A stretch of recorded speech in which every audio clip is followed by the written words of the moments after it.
இந்த பொண்ணு போயிட்டு ஃபர்ஸ்ட் ஒய்ஃப் கிட்ட சொல்றாங்க. நீங்க இருக்கும்போது என்கிட்ட அஃபேர்ல இருந்தாருன்னா, அந்த பொண்ணு நம்ப மாட்டுது. என் கணவர் தவறே பண்ண மாட்டாரு. அப்ப அவர் எவ்ளோ டபுள் கேம் விளையாடிருக்காரு பாருங்களேன். இவங்களோடயும் பழகிட்டு, இவரோடயும் இருந்திருக்காருங்க பாருங்களேன் அவரு. அப்படி இருந்திருந்ததுன்னா எவ்வளோ தூரம் டபுள் கேம் விளையாடிருக்க முடியும்? ஸோ பெண்கள் இந்த இடத்துல புரிஞ்சுக்க வேண்டியது என்னன்னா, இல்ல ஆண்களும் கூட, தயவு செஞ்சு திருமணமான ஒருத்தவங்க உங்ககிட்ட வராங்கன்னும்போது நம்பாதீங்க. ப்ளீஸ். நெறைய கேஸஸ் நான் பார்க்குறேன். திருமணம் ஆகிட்டு ஆ ஏதோ ஒரு சலிப்புனால வந்திருப்பாங்க. ஒரு திருமணமான ஆணோ, பெண்ணோ உங்ககிட்ட வராங்க அப்படின்னும் பொழுது, அது காரணம் உங்க மேல இருக்க லவ் கிடையாது. ஒரு அவங்க மேரேஜ் லைஃப்ல ஒரு சலிப்பு தன்மை ஏற்பட்டிருக்கும். ஒரு பிரச்சனை வந்திருக்கும்.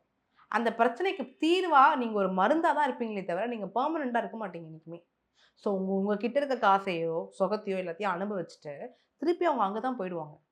ஸோ லாஸ்ட்டா பாதிக்கப்பட போறது யாருன்னா, உடல் ரீதியாவும், உளவியல் ரீதியாவும், மன ரீதியாவும் பாதிக்கப்பட போறது பெண்கள் தான். ஸோ அதனால பெண்கள் இந்த இடத்துல ரொம்ப கேர்ஃபுல்லா இருக்கணுங்க.